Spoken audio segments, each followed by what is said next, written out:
vídeo passado, nós estivemos estudando as figuras triangulares, os triângulos. Nós vimos que os triângulos podem se classificar de acordo com os ângulos ou de acordo com o tamanho dos lados. E nós dizíamos que os quadriláteros seriam o nosso próximo objeto de interesse, né, nosso estudo.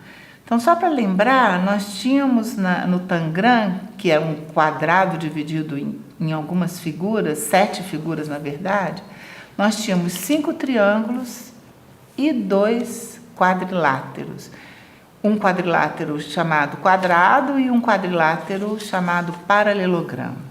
Então, hoje nós vamos dar continuidade ao trabalho discutindo um pouco esses quadriláteros. Então, primeiro, eu gostaria que a gente olhasse um pouco alguns quadriláteros que eu construí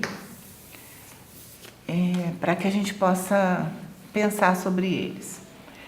Por exemplo, se eu olhar esses quadriláteros, eu posso pensar, tenho 2 verdes, 2 amarelos, um laranja, um azul e um vermelho. É um modo de classificar essas figuras.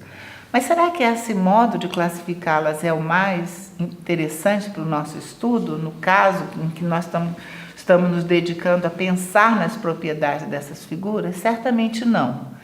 Nós podemos pensar, por exemplo, nos lados, como esses lados são formados. Um modo de classificar seria pensar nos lados serem paralelos ou não. Uma forma de eu saber se os lados são paralelos, como por exemplo aqui nesse retângulo, é ver se os lados opostos têm a mesma direção. Esse é o conceito de paralela, né? 2 retas são paralelas quando elas têm a mesma direção. Talvez você tenha ouvido dizer 2 retas são paralelas quando elas nunca se encontram ou quando elas se encontram no infinito. Isso vem da abstração geométrica e o que nos interessa é dizer, elas têm a mesma direção. Então, se uma entortar um pouco, elas já não são paralelas, porque com certeza elas vão ter um ponto de encontro, porque não seguem a mesma direção. Então, no caso desta figura amarela, que é um quadrado por construção, né? Eu posso medir e ver que todos os lados desta figura são iguais. Então, eu tenho um quadrado, né? Eu posso escolher também essa figura laranja, né? De cor laranja, que também tem os lados paralelos 2 a 2, que no caso se chama paralelogramo. Eu posso escolher essa figura vermelha, que tem os lados paralelos 2 a 2, e essa figura se chama losango. E no caso, eu tenho ainda uma figura com os lados paralelos 2 a 2, nessa figura verde, que se chama retângulo. Então, todas essas figuras são quadriláteros, porque tem 4 lados, e são paralelogramos, porque paralelogramos porque todos os seus lados são paralelos. Então, nós podemos classificar os quadriláteros em paralelogramos, e aí a gente vai ter tipos específicos de paralelogramos. A gente pode ter os trapézios, que são quadriláteros como esse aqui, que se a gente olhar e analisar bem, ele é um trapézio porque ele tem 2 lados paralelos, no caso nós chamamos de base, esses 2 lados. E nós temos também nesse 2 lados paralelos, que são chamados de base. Esse, no caso aqui, ele tem uma particularidade de ter 2 ângulos retos. Então, ele é um quadrilátero trapézio, que nós chamamos de retângulo. Tem um nome específico, que não é o caso da gente se preocupar com ele agora. E, finalmente, a gente tem um quadrilátero que tem 4 lados, mas nenhum dos seus ângulos são iguais e, portanto, ele não tem nenhum lado paralelo. Se a gente traçar retas prolongando os lados dessa figura, a gente vai encontrar retas não paralelas, portanto, retas que se encontram. Agora, vocês podem pensar, nossa, mas o quadrado é paralelogramo, o retângulo, todos esses são paralelogramos? Sim, todos são paralelogramos, só que aí a gente entra em um novo detalhamento para identificar o que caracteriza um paralelogramo ser chamado de retângulo, como é o caso dessa figura verde, um paralelogramo ser chamado de quadrado, ou ser chamado de losango, ou simplesmente ser um paralelogramo sem nenhuma especificidade maior. Então, fica claro isso, quadriláteros que tem todos os lados paralelos, 2 a 2, claro, porque não tem como ter 4 lados paralelos e formar uma figura fechada, né? Então, são quadriláteros paralelogramos. Então, vamos tentar identificar o que caracteriza o quadrado, por exemplo, o que caracteriza uma figura que tem 4 lados, os lados paralelos 2 a 2, ser quadrado e não ser retângulo, ou ser retângulo e não ser quadrado. No caso, o quadrado ele tem os 4 lados iguais, enquanto que o retângulo tem os lados iguais 2 a 2. Então, os lados opostos são lados paralelos com a mesma medida. Se nós tomarmos uma régua ou por construção, a gente vai identificar que as medidas dos lados opostos do retângulo são iguais. Do quadrado também são iguais. Mas existe uma particularidade. Esse lado superior é igual ao inferior, ou seja, a base e esse é igual a esse, mas ainda existe um detalhe a mais. Eles são os 4 iguais. E aí vocês podem se perguntar, e o losango? O losango, ele tem o quê? O que faz com que ele seja um paralelogramo? É o fato dele ter os 4 lados paralelos 2 a 2. E ele tem uma característica de quadrado também. Por quê? Porque os lados do losango todos medem a mesma medida, eles têm a mesma medida. Só que, olha a diferença, no quadrado, os 4 ângulos são retos. Se eu colocar um esquadro aqui, que me dá o ângulo reto aqui no cantinho, eu vejo que o quadrado encaixa. Se eu fizer isso com losango, o que eu vou reparar? Que falta aqui um ângulozinho, né? Então, o losango, ele não tem os 4 ângulos retos. E se nós nos remetermos ao vídeo anterior a esse, o que a gente pode dizer sobre os ângulos do losango? A gente pode dizer que ele tem 2 ângulos agudos, que são menores do que 90 graus, e 2 ângulos obtusos, que são maiores do que 90 graus. E a gente pode até testar isso usando novamente o cantinho do esquadro, né? Esse ângulo que está encaixadinho aqui no cantinho do esquadro, no losango é maior. Por outro lado, esse que está agora encaixadinho, no losango é menor. Aí nós chegamos numa particularidade de todos os quadriláteros. Assim como nos triângulos a soma de todos os ângulos é igual a 180 graus, nos quadriláteros, a soma de todos os ângulos vai dar 360 graus. Isso é fácil de ver. Por quê? Porque qualquer quadrilátero pode ser dividido ao meio ou por uma diagonal, né? Sempre ele pode ser dividido por uma diagonal em 2 triângulos. Se cada triângulo mede 180 graus, 2 triângulos medem 360 graus. Então, não é um mistério nenhuma coisa que a gente tenha que decorar, que é 360. Basta a gente analisar as figuras e ir observando as propriedades que vão surgindo segundo o olhar que a gente coloca. Então, o que nós observamos dessas 4 figuras? Eles são paralelogramos, porque tem os lados paralelos 2 a 2. O quadrado tem a particularidade de ter os 4 lados iguais e, no caso, os 4 ângulos retos. Então, o quadrado é uma espécie de retângulo. Algumas classificações até dizem que o quadrado é um retângulo.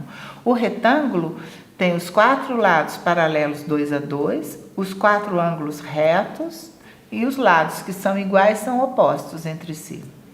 O losango, ele tem os 4 lados iguais, mas ele não tem os 4 ângulos retos, mas os lados são paralelos 2 a 2.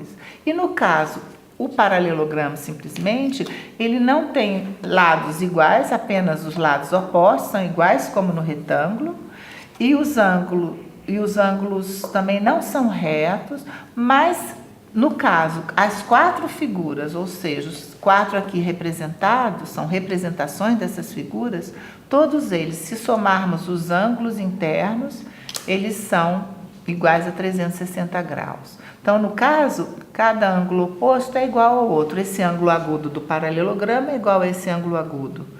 Esse obtuso é igual a esse. E isso a gente pode demonstrar axiomaticamente também, que não é o caso da proposta desse curso, né? No losango, a mesma coisa. Então, sempre isso vai acontecer em todos os paralelogramos que a gente está apresentando aqui. Uma coisa interessante para a gente manter um pouco essa ideia de uma geometria mais dinâmica é pensar na construção, por exemplo, de quadrados com canudinhos, como a gente fez. No caso aqui, eu usei linha de costurar, e esse aqui eu acho que apertei muito, a linha está soltando. Então, eu tenho um quadrado construído com canudinhos. Por construção, os quatro lados são iguais, porque eu garanti isso cortando canudinhos de mesmo tamanho. E ao apertar isso aqui, empurrar, o que acontece com essa figura?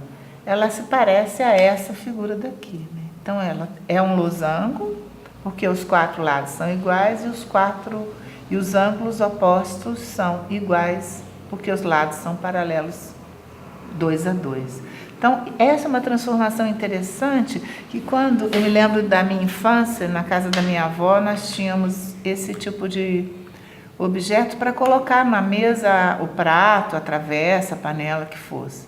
E eu adorava, tinha outros maiores, outros menores, esse era o menor de todos.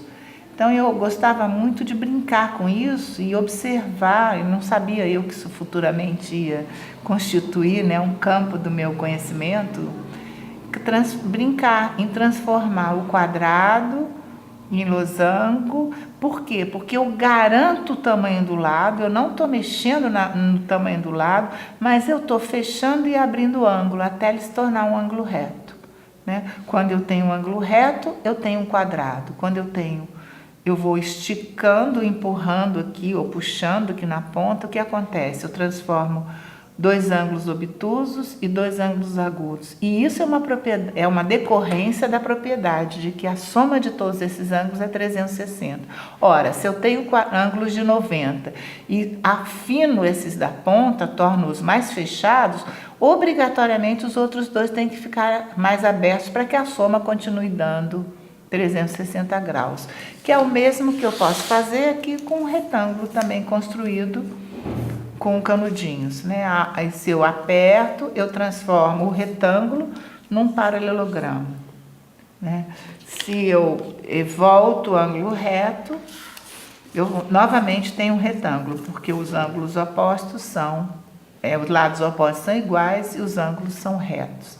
Então, essas compreensões são importantes para a gente, não é fazer os meninos decorarem, né? Mas a gente compreender como a geometria é dinâmica. As figuras podem, a partir de um certo movimento, se transformar em outras figuras, e algumas propriedades são mantidas, né? No caso, por exemplo, do losango do quadrado, qual a propriedade que se mantém? Os lados serem iguais.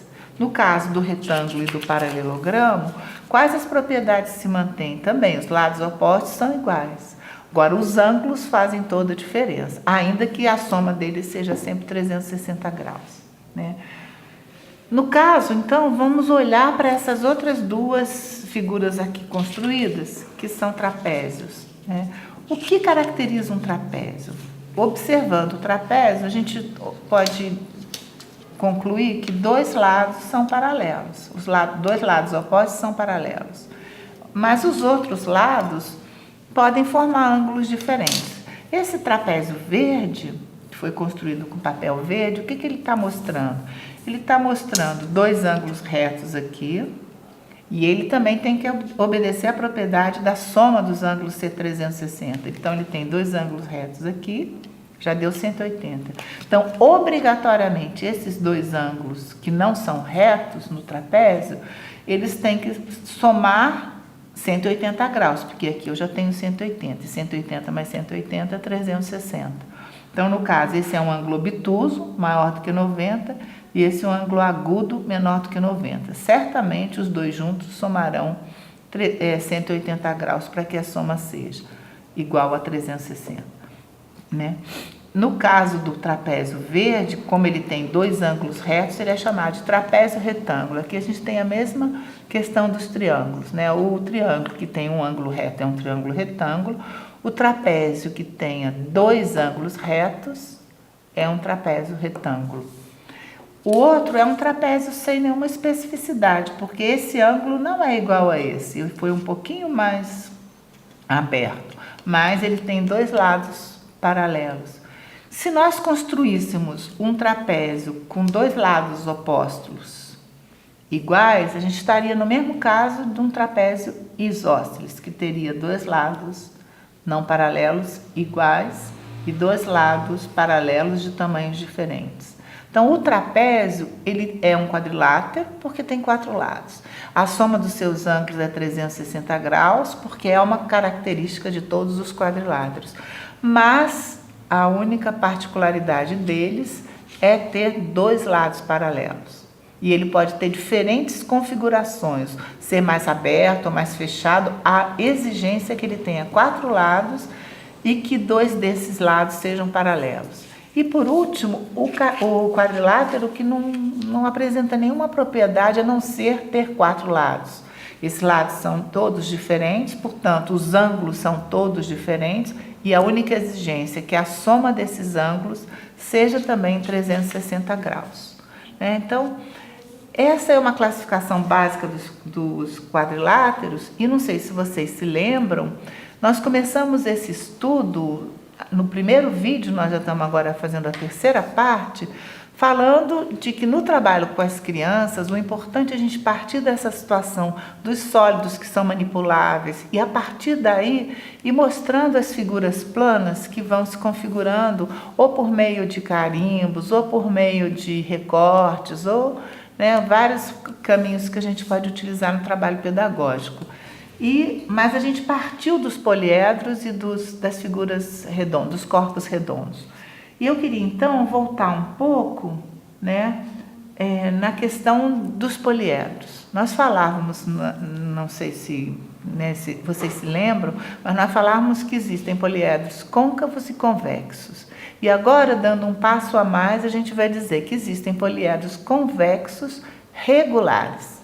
Então, o que significa isso que a gente encontra muitas vezes nos textos de geometria, um poliedro ser regular? Então, antes de eu entender o que é um poliedro regular, eu preciso entender o que é um polígono regular. Então, o que é um polígono regular? Polígono regular é aquele que tem os quatro lados, podem ser 5, 6, em que seus lados são todos iguais, que seus ângulos internos são todos iguais também. Vamos voltar a essa definição. Então, um polígono é regular quando todos os seus lados têm a mesma medida e quando as aberturas internas dos lados consecutivos têm também a mesma medida, ou seja, são ângulos iguais, congruentes, dizem os matemáticos. Então, no caso, o quadrado pode ser classificado como um polígono regular? Então, eu vou olhar a definição. Os quatro lados do quadrado são iguais? São. E os quatro ângulos do quadrado são iguais? São. Todos são retos, medem 90 graus. E o retângulo? Será que o retângulo é um polígono regular? Eu teria que analisar. Os quatro ângulos são iguais, mas os lados não são todos iguais. Então, não é um polígono regular. E o losango? Será que o losango é um polígono regular? Para que ele seja regular, as duas condições têm que acontecer. E, no caso, o losango não é um polígono regular. Então, o único quadrilátero que é um polígono regular é o quadrado. E entre os triângulos, voltando no nosso estudo da semana passada, do módulo passado, quando que um triângulo é um triângulo regular?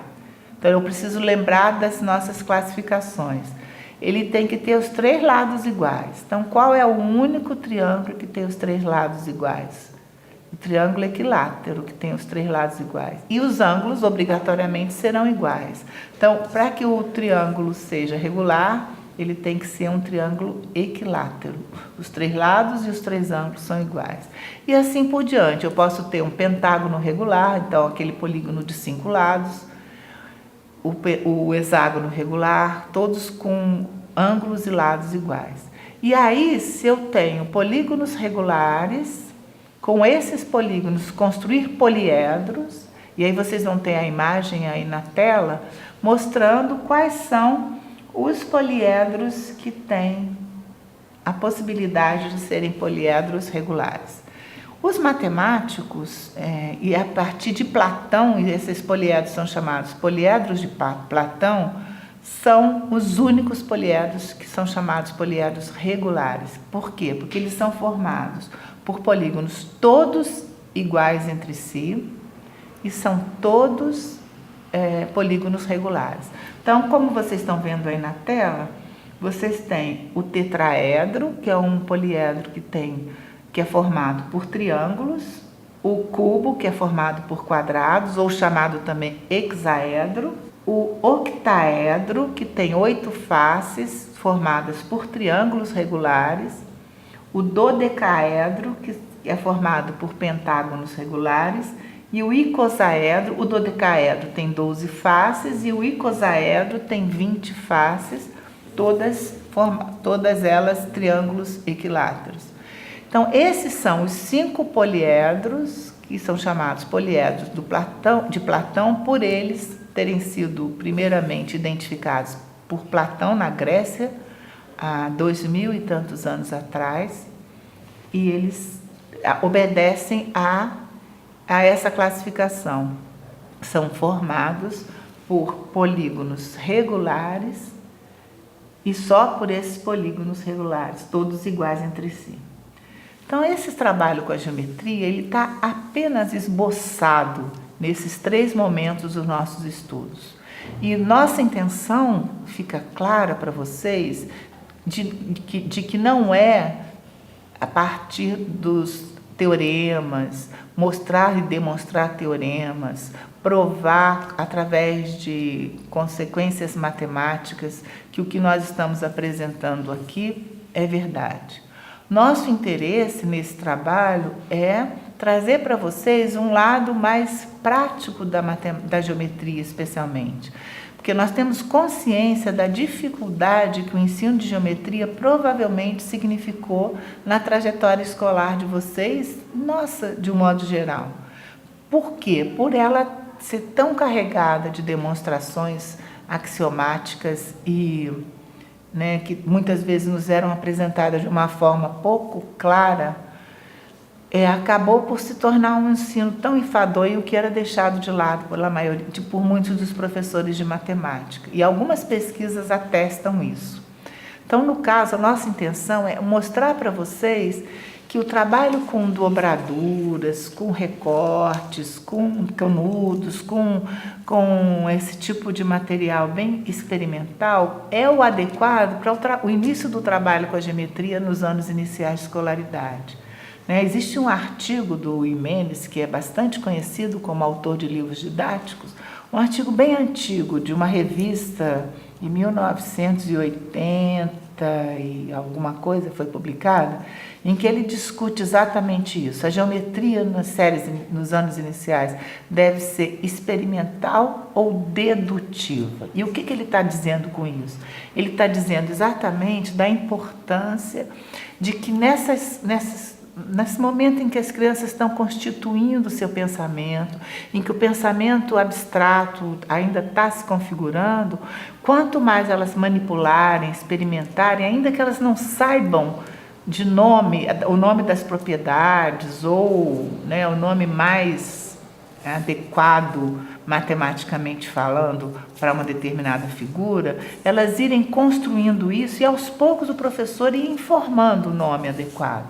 Eu me lembro de uma pesquisa de um professor sobre conhecimento geométrico em crianças de 5 anos, em que ele colocou algumas figuras e pediu que as crianças mostrassem, explicassem como é que elas diferenciavam ou como é que elas juntavam essas figuras. E um menino de 5 anos disse que o quadrado, o retângulo parecia um quadrado, só que ele era mais esticadinho, né?